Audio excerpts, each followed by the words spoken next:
I had no idea something as simple as installing solar panels would cause such a storm in my quiet suburban neighborhood. It started like any other home improvement project. I'd been thinking about switching to solar energy for a long time. Rising electricity bills, concerns about the environment, and honestly, just wanting to be a little more independent from the power company. After months of researching systems, getting quotes, and looking into permits, I finally decided to go for it. I signed a deal with the reputable solar company. They handled the paperwork, submitted the proper forms to the city, and gave me a timeline. Everything was legal and fully approved. The day the installation began, I was excited. 2 trucks pulled up early in the morning. The crew got to work on my roof, carefully laying out the panels, measuring the angles, drilling mounts. I watched from my kitchen window, sipping coffee, feeling proud. I thought I was doing something smart, something good.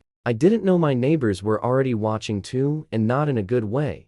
Around noon, I stepped outside to check on the progress and noticed my next-door neighbor, Linda, standing at the edge of her lawn, arms crossed. She didn't wave. She didn't smile. She just stared. I nodded politely and said, "Good morning," but she didn't reply, just turned around and went back inside. I brushed it off at the time, figured maybe she was having a bad day. But then, 10 minutes later, the first police car pulled up. At first, I was confused. I thought maybe there had been an accident or a break-in. But then an officer approached me and said, "We got a call about unauthorized construction and a possible disturbance." I was stunned. I explained that I was having solar panels installed and had all the permits. I even showed him the printed paperwork. The officer nodded, said it seemed fine, and left. The crew laughed it off. "Happens sometimes," one of them said. "Some neighbors just hate change."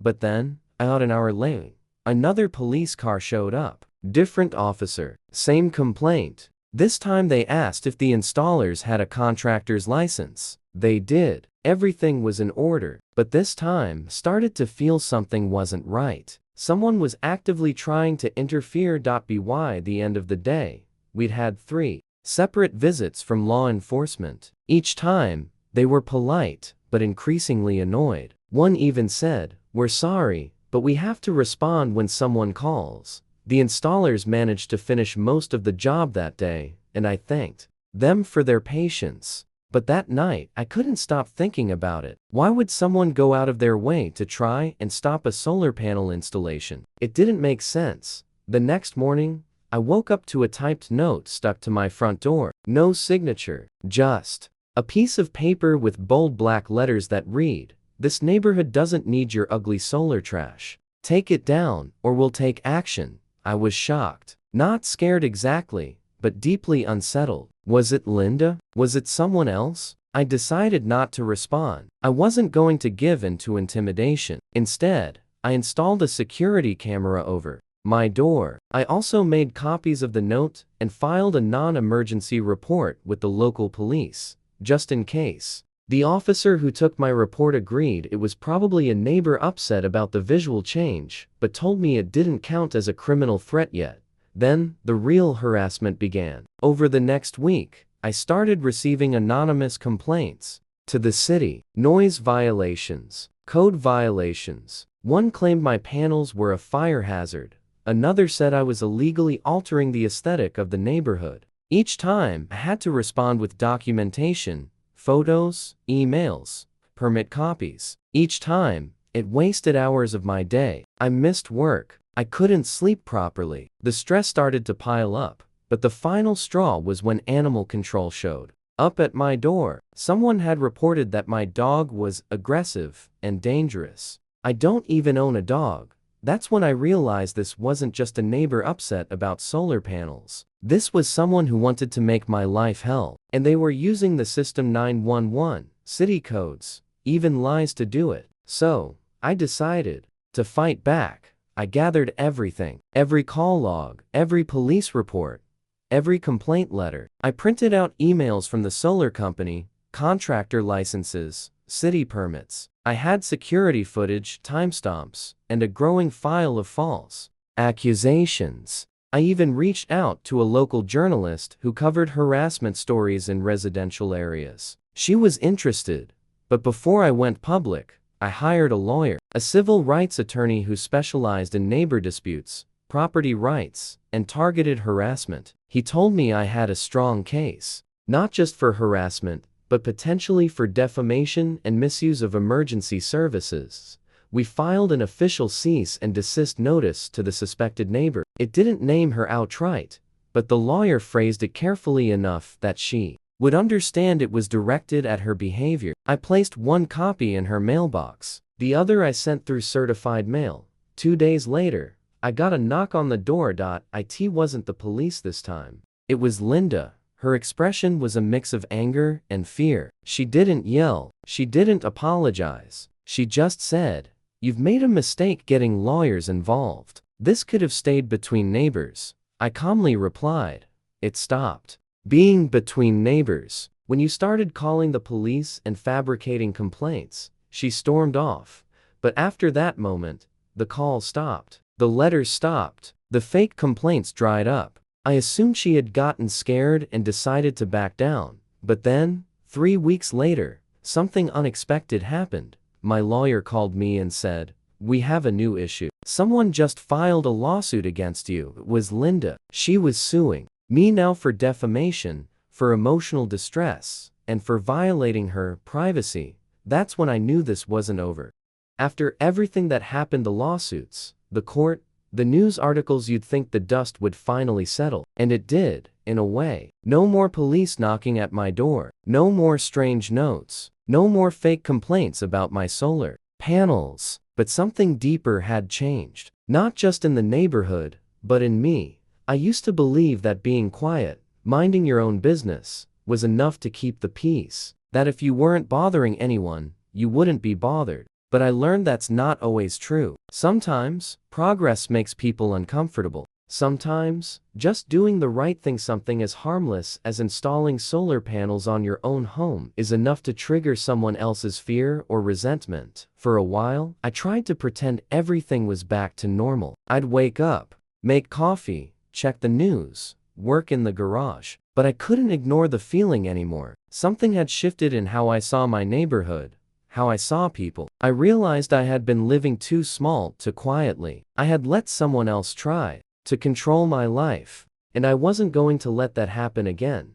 That's when I decided to do something I never thought I would.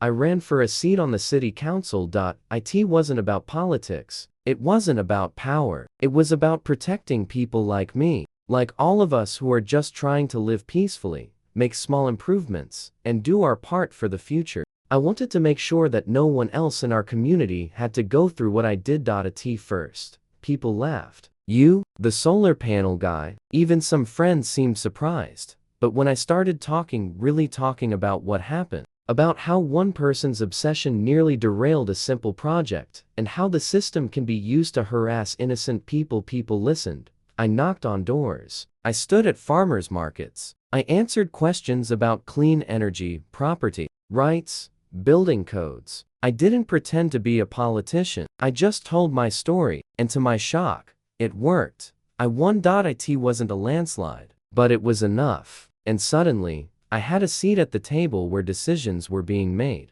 Not just about solar panels, but about how we live together as neighbors, as a community.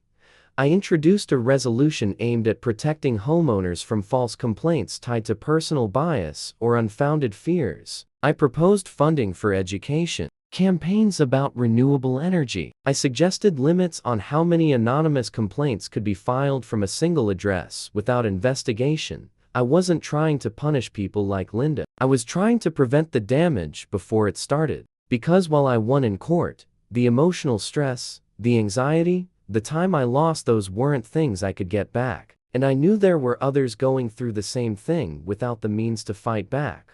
One night, months after the case was closed, I was walking down my street. The air was cool. The lights from the houses were soft. For the first time in a long while, I felt truly calm. And that's when I saw her. Linda was outside, tending to her garden. We made eye contact. She didn't look away. She didn't say anything. Just nodded once, like an acknowledgement. Not an apology, I wasn't expecting one. But maybe, in that small moment, she saw me differently. Or maybe she realized I wasn't going to be bullied anymore. I nodded back and kept walking. The thing is, I never wanted a fight. I never wanted drama. I just wanted to live my life, improve my home, and reduce my electric bill. But the lesson I learned is this: sometimes, when you try to do something good, you'll face resistance. People will question your motives. They'll try to twist your actions into something else. But that doesn't mean you stop. I didn't let fear stop me. I didn't let a neighbor's anger stop me. I didn't let lawsuits, lies, or police visits stop me. And now, when I see those panels on my roof, soaking up the sun, I see more than just energy savings. I see strength. I see growth. I see the reminder that we are allowed to take control of our lives, even when others don't approve. My story started with a simple home improvement project, but it became something more, a symbol of how small actions can reveal big truths. A story of resistance, of standing up, of turning conflict into change. And just maybe, someone else out there is watching this, wondering if they should speak up, fight back, or just stay silent. To that person, I say, don't stay silent. You're not alone. Your story matters. Your voice matters. Because when they try to shut you down for doing the right thing, that's when your voice is needed the most. This wasn't just about solar panels. It was about standing up to fear with facts. It was about replacing silence with truth. It was about showing that sometimes doing the right thing is harder, but it's always worth it. And in the end, I didn't just get energy from the sun, I found power in myself. I stared at the court documents in disbelief. Linda had actually filed a lawsuit against me. Not only was I dealing with her harassment for weeks, but now she had flipped the narrative and claimed I was the one harassing her. The papers said I caused her emotional distress, that I publicly humiliated her by accusing her of things she did not do. It felt surreal. I called my lawyer right away. He wasn't surprised.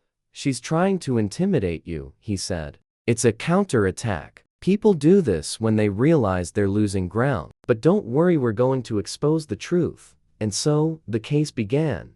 The first step was filing a response to her claim, denying all her accusations and presenting our own evidence. The cease and desist we had previously served her became an important piece. It documented her behavior without directly accusing her by name, but now, she had identified herself as the person involved. It was a kind of admission, even if unintended. Meanwhile, my lawyer began preparing our side in detail. He collected every single 911 call that had been made from her address during the time the solar panels were being installed. It wasn't hard. 911 records are public, and we requested the call logs through proper channels. There were 5 calls in total, all made over the course of 3 days. Each time, Linda reported something like suspicious construction, illegal workers, possible safety hazard, or strange noise. The audio clips were chilling. Her tone was calm, calculated. She never sounded panicked. She sounded like someone making a business call, someone with a plan.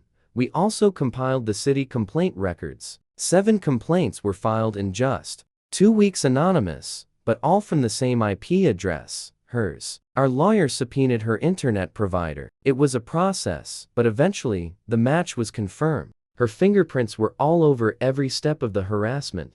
I remember sitting in the lawyer's office, staring at all the files laid out in front of us, the call logs, the complaint letters, the typed note from my door, and security footage from the day she left it. It was all coming together like a puzzle.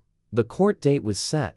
Leading up to the trial, I tried to live as normally as possible. The solar panels were fully functional now, saving me hundreds in bills. But I couldn't relax. Every time I left my house, I wondered if she was watching from behind the curtains. Every time I saw a police car, I flinched. The weight of it all was still heavy. The day of the hearing arrived. It wasn't a dramatic courtroom scene like you'd see in a movie. It was small, quiet. Just me, my lawyer, Linda, and hers. But the tension in that room felt sharp. Linda came in with her head high, dressed formally, almost like she wanted to look like a victim. Her lawyer spoke first, painting a picture of a helpless woman being slandered by her unruly neighbor. They claimed I had initiated a campaign of public shaming and used legal threats to create fear. But when it was our turn, the real evidence began to speak. My lawyer played the audio of the 911 calls. Everyone listened silently as Linda's voice came through, steady and clear, making false claims. Then came the city complaint records, each matching her IP address. The note on my door, which we analyzed for font and formatting, matched her home printer, as confirmed by digital metadata in a document she had accidentally submitted earlier in the case. And then came the video from my security camera, clearly showing her walking up to my door, holding the paper, sticking it to the glass, and walking away. She tried to say it was coincidence, that she was just passing by, that someone else must have used her printer.